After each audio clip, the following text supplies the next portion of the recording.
Hello friends, क्या आप ऐसे सीक्रेट मिशन पर जाना चाहेंगे जहां से लौटने की गारंटी ना हो, जहां चारों ओर सिर्फ पानी पानी हो और इतना पानी होने के बाद भी पानी की इतनी कमी हो कि आपको महीनों तक नहाने का पानी भी ना मिले?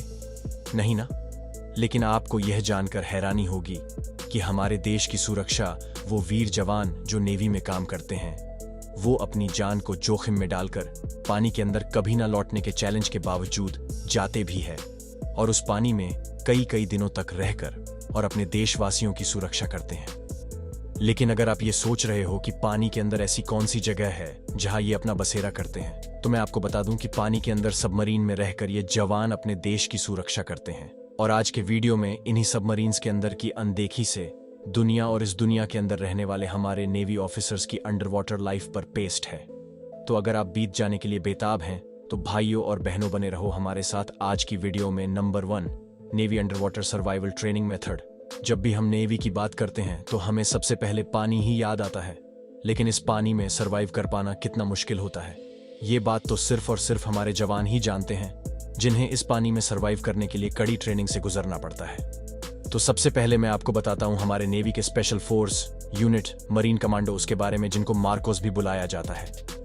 मार्कोस एक ऐसी पोस्ट होती है जो जमीन और पानी दोनों पर अपने मिशन को अंजाम देती है, और इसीलिए इनकी अंडर वाटर ट्रेनिंग में इन्हें कई तरह के अंडर वाटर सर्वाइवल टेक्निक्स सिखाए जाते हैं जो इन्हें इनके मिशन में जिंदा रखती है। इन सर्वाइवल टेक्निक्स को राउंड प्रूफिंग मेथड कहते हैं, यानी कि पानी में डूबने से बचने की टेक्निक। इसमें सबसे पहले ट्रेनीज को पुशअप मारने होते हैं, लेकिन नेवी की ट्रेनिंग है तो नॉर्मली पुशअप तो होंगे नहीं ना, तो इनकी टेक्निक्स ऐसे होती है। पहले तो आपको पानी के किनारे पुशअप पोजीशन में रखा जाता है, और फिर हर पुशअप के साथ जब बॉडी नीचे और मुंह पानी में जाता है तो पानी में सांस छोड़कर बबल्स बनाने होते हैं।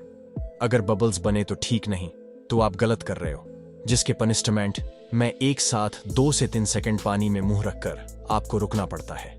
यही नहीं, फिर ऊपर आते वक्त सांस अंदर खींचते हुए आने के साथ साथ इस पूरे पुशअप्स के झमेले को हर एक ट्रेनी को 25 से 30 बार लगातार करना पड़ता है। और ये ट्रेनी से इसलिए करवाया जाता है ताकि वो पानी के नीचे ज्यादा टाइम तक सांस ले पाए और उनका स्टैमिना एंड स्ट्रेंथ दोनों इससे बढ़े।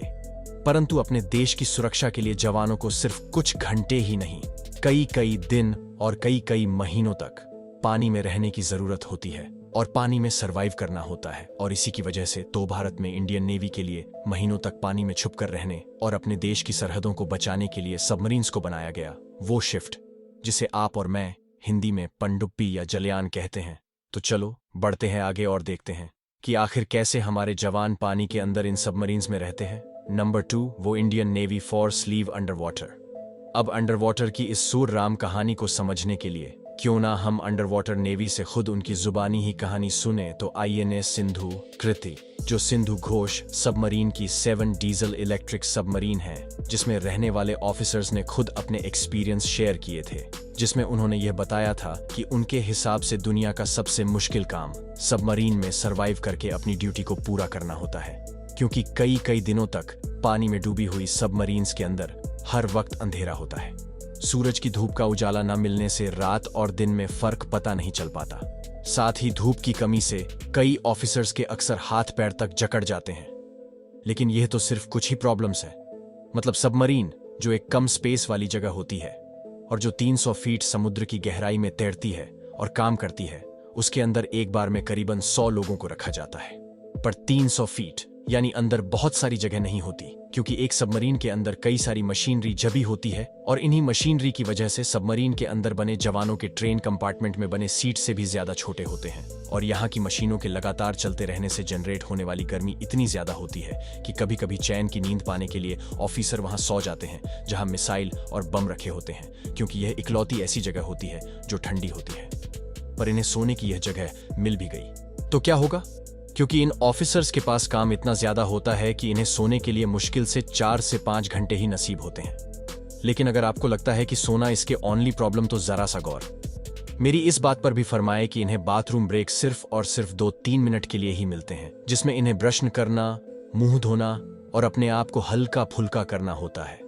और अब ये हमारे घर का वॉशरूम तो है नहीं, तो सबमरीन के इन बाथरूम्स को इस्तेमाल करने का तरीका भी थोड़ा डिफरेंट होता है। इसमें फ्लश करने के लिए भी एक प्रोसेस होता है। एक वॉल खोलकर फिर एक ब्लैक पैटर्न को करना पड़ता है और अपना काम होते ही फौरन बाहर आना होता है, क्योंकि यहाँ 90 ऑफिसर्स के लिए पूरी सबमरीन में सिर्फ 2 बाथरूम ही उपलब्ध होते हैं, जिसके चलते यहाँ लंबी लाइन लग जाती है। वेल नहाना तो भूल ही जाओ, क्योंकि पानी में होने के बावजूद इन ऑफिसर्स को अपने टॉयलेट रूटीन के लिए सिर्फ 3-4 मत पानी मिलता है। इसीलिए ये ऑफिसर्स 30 दिनों तक मिशन में 3 बार ही मुश्किल से नहा पाते हैं। पर फिकर नॉट इनके नहीं नहाने की वजह से इन्हें कुछ ना हो, इसीलिए इन ऑफिसर्स के पास खास यूनिफॉर्म्स होते हैं जो खासकर केमिकल से बनाए जाते हैं, जो ऑफिसर्स को किसी भी तरह के बैक्टीरिया से बचा सकते हैं। और ऑफिसर्स इन यूनिफॉर्म को पहनकर हर 3-4 दिन में इन्हें फेंक देते हैं और अब सोना हो गया। सुबह सवेरे का काम था भी पूरा कर लिया तो आप बढ़ते हैं नाश्ते यानी इनके खाने की ओर। तो इनका खाना भी बिल्कुल किसी टिपिकल इंडियन फैमिली की तरह दाल चावल रोटी भाजी वाला होता है। फर्क बस इतना होता है कि ना दाल में तड़का होता है और ना ही सब्जी में ज्यादा मसाला, और हद तो यह हो जाती है कि उन्हें चैन से बैठकर खाने का मौका भी नहीं दिया जाता। ऑफिसर्स को यह खाना सिर्फ 12 मिनट पे खाना होता है, पर इनके खाने में इतनी पाबंदी का कारण भी मैं आपको बता दूं। जो पहला रीजन ये है कि इनके पास खाने का सामान बहुत ही लिमिटेड होता है, और अगर सामान ना हो तो इनके पास लिमिटेड फूड का ऑप्शन होता है।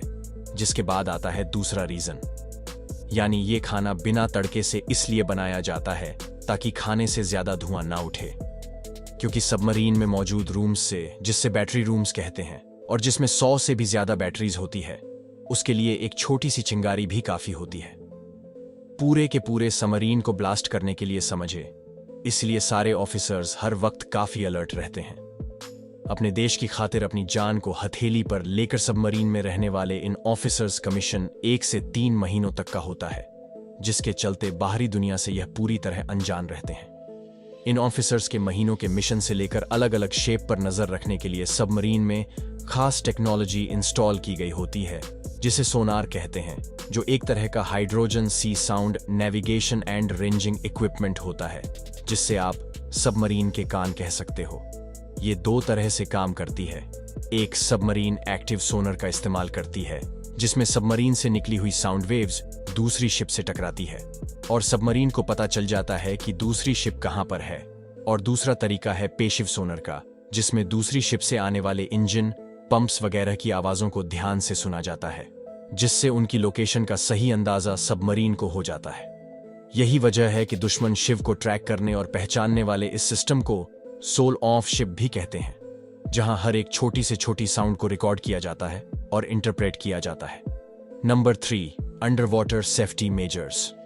आप जितना इंपॉर्टेंट सबमरीन का 16, उतना ही इंपॉर्टेंट सबमरीन में ड्रिल्स या इमरजेंसी चीज की प्रैक्टिस का होना भी है। हर एक ड्रिल में ऑफिसर्स को कुछ सेकंड्स में ही एक्शन लेना पड़ता है। जैसे अगर 5 इमरजेंसी हुई तो कुछ ही सेकंड में ऑफिसर्स को 5 एक्सटिंग्विशर पावर हाउस लेके आना और फायर सूट पहनकर रेडी रहना होता है। ऐसे हालात में सारे ऑफिसर्स तुरंत अपनी अपनी पोजीशन संभालते हैं। साउंड पर टेलीफोन पर ऑफिसर्स मौजूद होते हैं। डैमेज कंट्रोल बोर्ड लगातार जहां कहीं भी आग लगी होती है वहां की सिचुएशन के बारे में रिपोर्ट ली जाती है। ऐसे में अलर्टनेस को टेस्ट किया जाता है।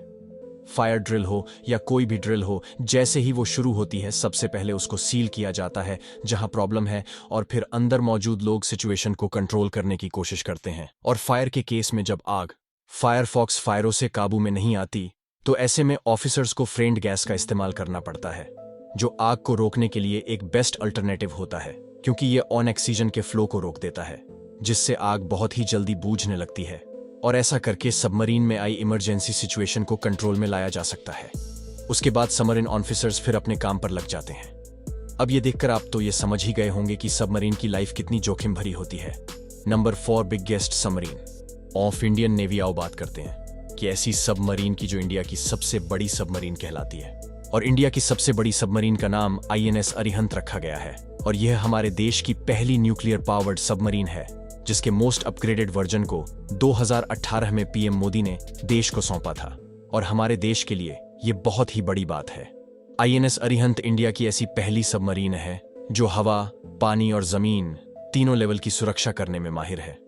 अरिहंत का मतलब ये होता है दुश्मनों को खत्म करने वाला, और इंडिया का INS अरिहंत न्यूक्लियर पावर से बना सबमरीन में से एक है जो पानी के अंदर 25 साल तक बिना किसी नुकसान के रह सकता है।